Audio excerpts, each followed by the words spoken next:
Prokuratúra oznámila, že definitívne zamietla trestné podanie Dua Fico-Saková v súvislosti s výstavbou Volva tu pri Košiciach, v ktorom tvrdili, že vraj došlo k škode za 50 miliónov eur v súvislosti so zvýšenou spodnou vodou.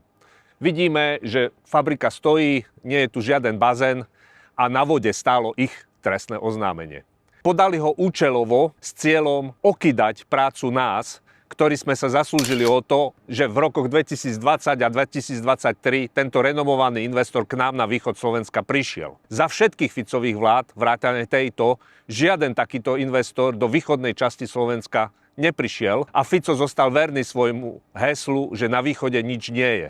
Jednoducho za jeho vlád investori neprichádzajú na Slovensko, za tejto zvlášť. Ekonomika nám stagnuje a ešte Fico natočí video, v ktorom tvrdí, že vraj nezamestnanosť máme nízku na Slovensku.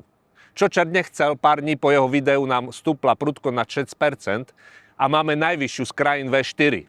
Aktuálne dokonca 3-krát vyššiu ako v Česku. Toto je realita vládnutia tejto vlády.